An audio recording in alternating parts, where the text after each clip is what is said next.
All right, so I got this comment on one of my videos that I had posted, and it was a video that we had done probably a couple of weeks ago in regards to the Canon R5, R6 overheating, and that there were a couple companies that were looking at creating or making some kind of cooling system, be it via a fan or whatever, as well as I believe some patents that Canon had looked at in regards to cooling that looked like they were something that would kind of go between the actual camera body and the lens to help get cooling into the actual camera body of the R5 and the R6. But this comment here from Anonym Cheesecake, I'm hoping I say that right, Anonym Cheesecake, pointed to an article here, and this was over at eoshd.com. So I will put a link to this article down below if you guys are interested to go read it, because I do find it interesting.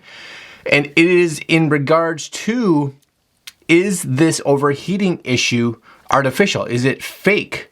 Is it something that is timer based versus strictly something that is actually taking a real temperature reading of the internals of the actual Canon cameras, the R5 and the R6 specifically? One of the things that Canon has said, and I'm going to get some of these times a little bit wrong, but that you should be able to get, depending on the camera mode that you're shooting in for video especially, and on the R5 and R6, anywhere really from about 20 minutes to 40 minutes.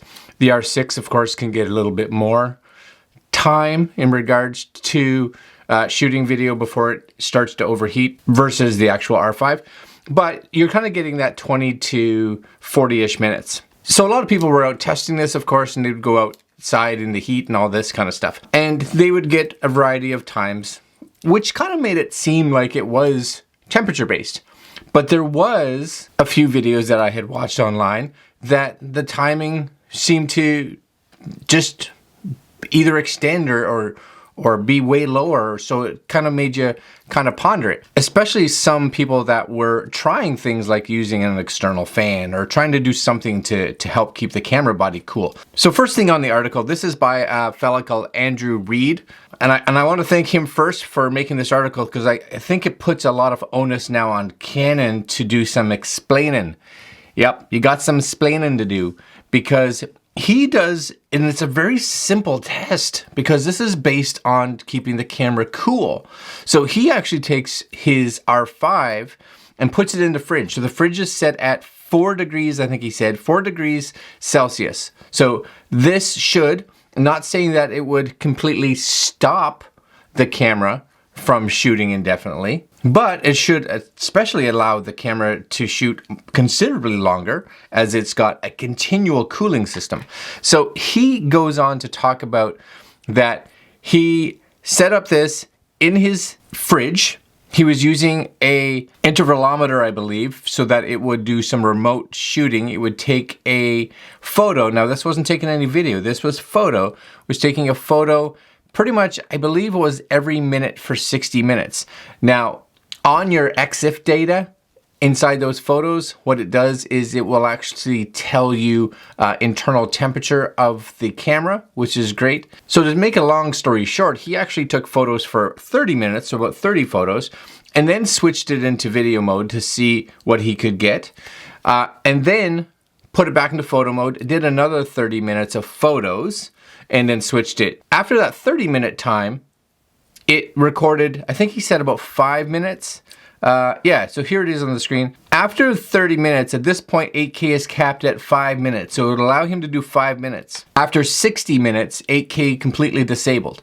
But look at this here. This is what's kind of curious, because it starts off when the camera is in, again, it's in the fridge, 4 degrees. It starts off at 34 degrees Celsius. At the midpoint, still 34 degrees Celsius, so it hasn't even increased in temperature at all. But here's what I find interesting. At the 60-minute point, the camera is actually cooling down. It's actually now down to 33 degrees, so it's lost a degree Celsius in its internal temperature. And now the camera has claimed to overheat, even though the internal temperatures are now lower than what the camera started 60 minutes previous. So a little curious, and I do think that this is a real concern for those of us that are trusting Canon with, you know, $4,000, $5,000, $6,000 camera bodies. And I say that amount because here in Canada, the value of those cameras is considerably higher. So for me, for instance, I bought an R6 with a lens and it cost me like $4,300. But if it's an artificial temperature gauge that's in there that's strictly based on a timer, that's not right, because it's giving us false information. It's telling us that your camera is overheating when it's not, which also means that there is really no way to cool this camera if it's not even getting hot in the first place. So I find it really interesting too. He does have a link at the bottom of this page, which you can actually go to a little forum. And again, I encourage you guys to go to the forum and read a lot of the posts, because again, they're quite interesting. And a few of the things that he actually talks about is in regards to the actual internal thermals of the camera that were supposedly designed to help dissipate heat from the processor. And this is way more technical than I know, because I don't know actually anything technically inside the camera body. But Canon talked about the reason that they chose magnesium inside the body was to help dissipate heat.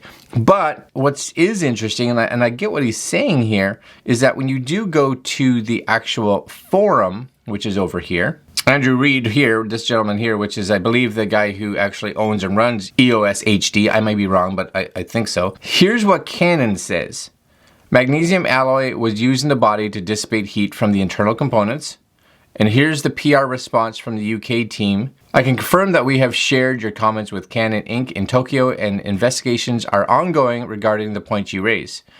As you are aware, the EOS R5 is a hybrid stills and video full-frame mirrorless camera and not a dedicated video camera. We pack a lot of technology into a compact body, yada, yada, yada, yada. But right there, kind of last statement, I love the fact that Andrew points this out. There are inevitably limitations with the compact body design of the EOS R5. A wide range of factors must be considered, and a balance found between its function and as a stills camera and its video capabilities. This is why we continue to offer a full lineup of video cameras from entry level to high-end cinema. And then he said, anyone notice the upsell? I'm like, 100%. So they're trying to get you into their cinema line. So here's the question. Is this an artificial limitation? Are they putting a limitation on a camera that doesn't require it to upsell you? Because if they are, Canon is gonna lose a lot of consumers, and they're gonna lose a lot of trust from the consumers.